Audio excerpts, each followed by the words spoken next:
بعد دور المجموعات اللي مصر اتعادلت فيه في ماتشين وفازت اول فوز ليها في كاس العالم، وصلت لدور اقصائي في كاس العالم لاول مره في تاريخها، وللاسف هتواجه منتخب رخم جدا وهو منتخب استراليا. منتخب تاريخه مش كبير في كاس العالم وعدى من مجموعه صعبه، مجموعه كان فيها تركيا وباراجواي وامريكا صاحبه الارض طبعا. والنهارده انا جاي اكلمك واقول لك هنعمل ايه مع استراليا. فقبل ما نبدا ونخش في التفاصيل ما تنساش تعمل لايك وتعمل سبسكرايب لو الفيديو عجبك، ويلا بينا نتكلم على ماتش مصر واستراليا وهنعمل ايه مع استراليا. وهقول لك على حاجه كده في النص ليها علاقه بالمراهنات جمعتنا مع منتخب استراليا. خليني اقول لك ان استراليا بدات دور المجموعات بفوز مهم جدا على منتخب تركيا اللي كان الاحسن طول ال 90 دقيقه. استراليا كانت بتدافع لكن قدرت تخرج من الماتش ده بفوز مهم جدا 2-0، وبعد كده راحت تلعب منتخب امريكا صاحب الارض وخسرت منها 2-0، وبعد كده لعبت ماتش ممل جدا مع باراجواي وتعادلت فيه 0-0، وخلصت المجموعات في المركز الثاني باربع نقط. والاول في المجموعه دي كان امريكا، والثاني كان استراليا، والثالث كان باراجواي. وخليني اقول لك ان منتخب زي تركيا اللي كان معاهم في المجموعه كان من افضل المنتخبات اللي بتلعب كوره، ولكن الحظ ما ساعدهمش خالص. وفي ماتش استراليا ده بالذات هم لعبوا كوره كويسه جدا وشاطوا عليهم كميه تسديدات مش طبيعيه، ولكن للاسف اللي عرف يخلص الماتش ده كان استراليا. واحنا طبعا بدانا بتعادل مع بلجيكا وكسبنا نيوزيلندا 3-1، وبعد كده تعادلنا مع ايران 1-1. وفي الماتش بتاع ايران ده كلنا كنا متوقعين ان احنا هنطلع اول، ولكن الحمد لله لو كنا طلعنا اول كنا هنلاعب السنغال اللي راحت تلاعب بلجيكا.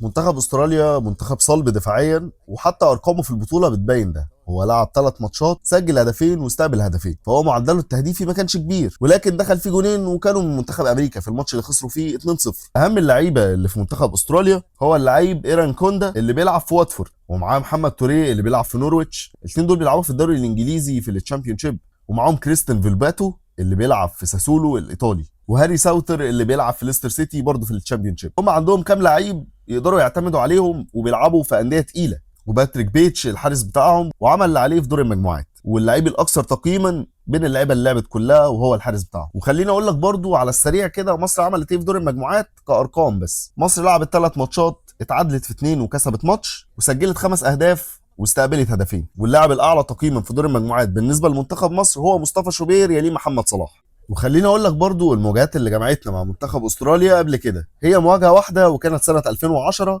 والماتش ده خلص 3-0 لمنتخب مصر لانه كان بيتلعب هنا في القاهره. بس مش ده برضه السبب الاساسي. السبب الاساسي ان الماتش ده بعد سنين كتيره عرفنا ان هو كان مسنود لحكم بيراهن، وفي اخر الماتش ده اتحسب ركله جزاء لمنتخب مصر من اللاشيء، لان في المراهنات واللي مدورينها كلهم كانوا قايلين ان الماتش ده يخلص 3-0.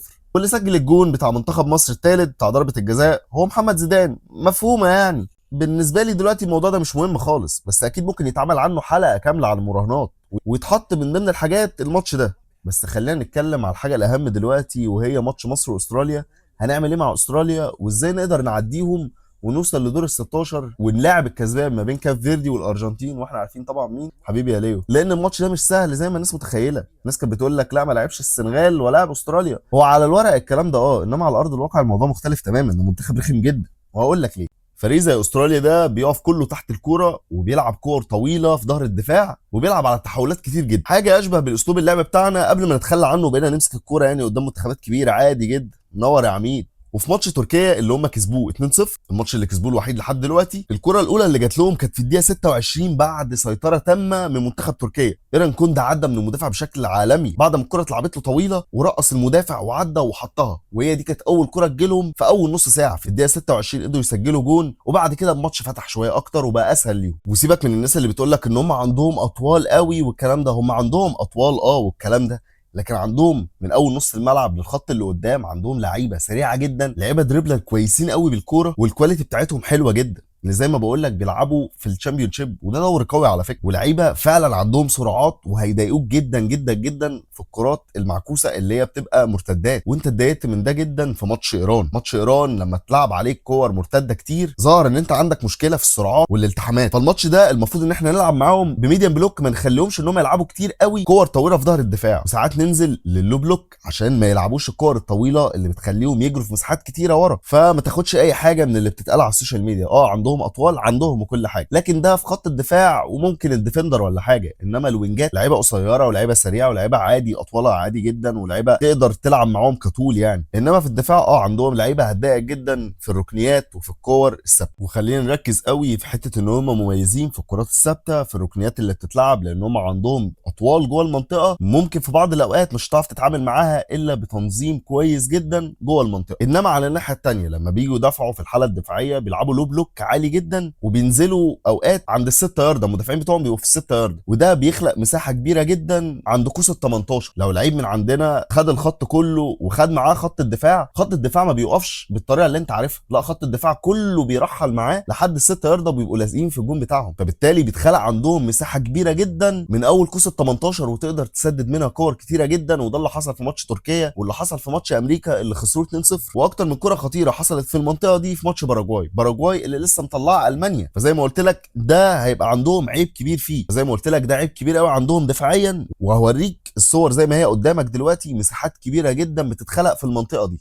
وبرضه حاجات معينه نخلي بالنا منها، ان هم لما يتوفر لهم مساحه من بعد نص الملعب بشويه بيبداوا يشوطوا، وعندهم لعيبه في نص الملعب بتشوط حلو جدا وبتبقى جايه من تحت لقدام وبيشوطوا كور سم، فده اللي مش عايزينه يحصل عشان ما نلبسش. بس في الاول وفي الاخر هو مش منتخب مرعب جدا، لكن منتخب منظم جدا جدا جدا، ويمكن اكتر من فرقه زي ايران هتواجه فعلا فرق بتتكتل صح جدا وبتقف دفاعيا صح، ما عدا الغلطه الوحيده اللي قلت لك عليها، ويقدروا يتعاملوا معاها ويقدروا يشوفوا غلطاتهم ويصلحوها. اكتر من كده هيبقى طبعا دور محلل الاداء بتاعنا اللي يقدر يقول للعميد على كل غلطاتهم ويبقى فاهم اكتر مني طبعا. لكن في الاول وفي الاخر انا بقول لك هو مش منتخب مرعب، لكن منتخب عنيد جدا ومنتخب فعلا هيبقى رزل جدا طول الماتش، ومش بعيد بعد الشر يخطفك في كوره او اتنين. والاخبار الكويسه ان محمد صلاح هيقدر يلعب ماتش استراليا عادي جدا، ولعب التمرين بتاع امبارح واول امبارح كمان، وحمدي فتحي كمان برضو بقى جاهز لماتش استراليا. بس للاسف محمد عبد المنعم واحمد فتوح حتى لو وصلنا للنهائي يعني ان شاء الله مش هيقدروا يلعبوا كاس العالم. فالحمد لله عن مباراه ايران اللي خرجت فيها وانت عندك ترسانه لعيبه مصابه، انت الحمد لله قدرت تجمع اللعيبه دي، على الاقل الاهم فيهم بقى جاهز. لان ماتش ايران كان فيلم رعب بالنسبه لي في اخر 10 دقائق وانت بتلعب ب 10 لعيبه بس، فان اللعيبه دي تجهز فده حاجه كويسه، وتطمن شويه اللعيبه اللي بتلعب في المنتخب، وتطمن حسام حسن انه يقدر يعور الفرقه دي ويقدر يكسب الماتش ده، وان شاء الله يكون ده هدفه، ما يبقاش هدفه ان هو يوصل لاشواط اضافيه او يوصل لضربات جزاء، ويكون عايز يخلص الماتش من ال 90 دقيقه.